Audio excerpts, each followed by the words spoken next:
At PATS, we believe that true excellence is more than just quality education. It is about living our core values: patriotism, adeptness, trust, thoroughness, and serviceability every single day. These values are not only upheld by our students but also by the dedicated men and women who keep our schools safe, clean, and strong. Together, we form a community built on service, pride, and integrity. If magandang umaga po pala yung family ko. Si SD Scott. So yung question ko po is, sa pagiging isang security guard ko, ano po yung may pagmamalaki ko bilang security guard ng PATS College of Philippines? Then, ano po yung pakiramdam na makatulong or makapag-contribute po bilang security guard po dito sa PATS? Unang-unang, yung pagiging security guard ko dito ay nakakatulong ng malaki sa aming kabuhayan. Na pag-aaralin ng mga anak ko, nabibigyan ko sila ng tamang sustainability. Hindi po kahit hindi sila dapat pag-aaral. About naman sa pakiramdam na makatulong sa inyo bilang sa safety, napakasarap. Kasi kami po ay isang magulang. Kung ano yung pag-aaral ba namin sa inyo, ganun din po ang pag-aaral namin sa amin. Kahit dahil ito po ang second school natin. So, magandang umaga, sir. Ano po pala ang pangalan niyo? Ronald Gayandato. Okay, sir. So, ang tanong ko lang po, sa trabaho niyo po, may mga problema tayong hindi inaasahan na dumadating. So, pwede po ba kayo mag-share ng karanasan kung saan ay nakapag-resolve ba kayo ng isang problema gamit lamang yung sarili niyong kakayanan at na-actionan niyo ito?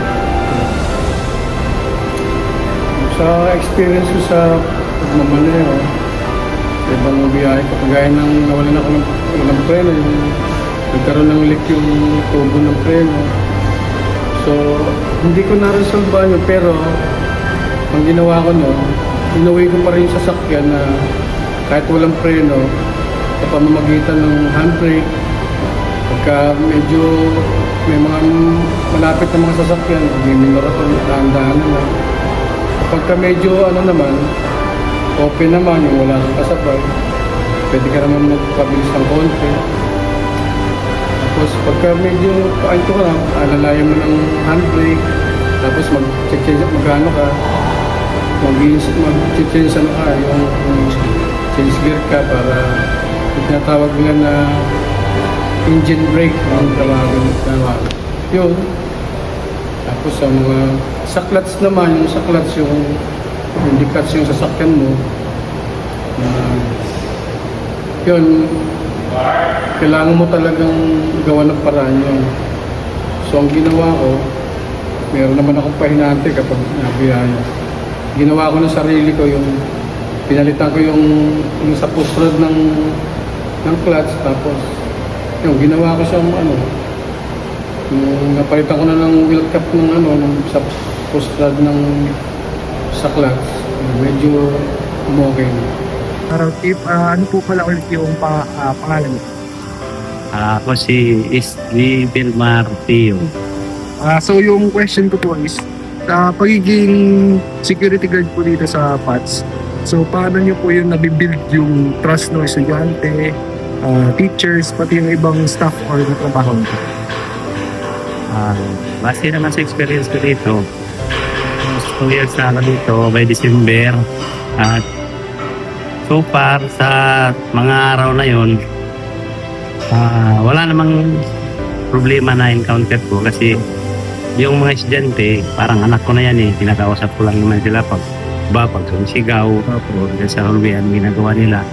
Tapos yung sa mga instructor or teacher, yun, kailangan makilala mo sila lahat kasi doon sa entrance, doon yung may podium doon, sinusulat namin yung in and out nila. Kung sakali malfunction yung biometric natin, alam pa rin nila kasi tinatanong kami ng cashier kung yung in and out nila. So, para sa akin, kailangan kilala mo talaga sila kasi yun ang importante din. Saka kinakausap ko rin sila. Magandang araw kabayan. So may tatanong lang ako. Ano pong real name nyo? Kabayan kasi yung tawag sa akin na yung 37 years na kasi ako ito, puro kabayan. Hindi nila alam kung ano talagang tunay kong pangalan. Kaya naitanong, Ronald Abando.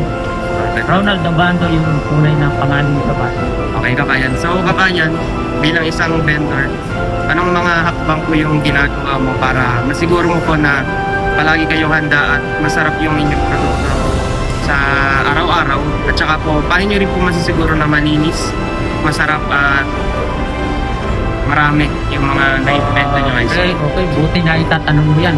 Dapat nga.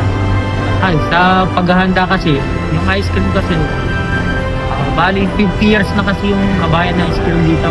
Yung papa ko pa, since 1969, 1988. Si kabayan naman, 1988 hanggang ngayon, 2025, 36 years na tayo dito. So, mula naman noon, wala naman nakapagsabi na mayroong karoon ng karamdaman sa ating paninda. Kasi sinisiguro natin na ang ating paninda ay ang mga ginagamit natin sa papan, dapat talaga sobrang linis. Bago natin gamit yung ating paninda, kailangan talaga clear. At siyempre, kailangan natin pasarapin yung ating paninda para mas marami tayong magkaroon ng customer. At siyempre, kailangan natin maging magiliw sa ating mga kabayan dito sa PAT para makilala naman si kabayan ng lubusan. So, yun lang at maraming salamat. Kailangan talaga focus lang sa trabaho natin para magkaroon tayo ng more binta na yung kabayan. At PATS, we celebrate not only the pursuit of knowledge but also the people and values that give true meaning to our community. By embracing patriotism, adeptness, trust, thoroughness, and serviceability, our students, teachers, and staff continue to learn, serve, and inspire together. At PATS, education builds our future, but it's our values that guide our way of life. Salamat po. Thank you, sir. Thank you. Salamat po. Sige, sir. Thank you. Maraming salamat. Thank you, kabayan. Maraming salamat. Thank you, naitanong yan. Thank you, kabayan. Okay, kabayan.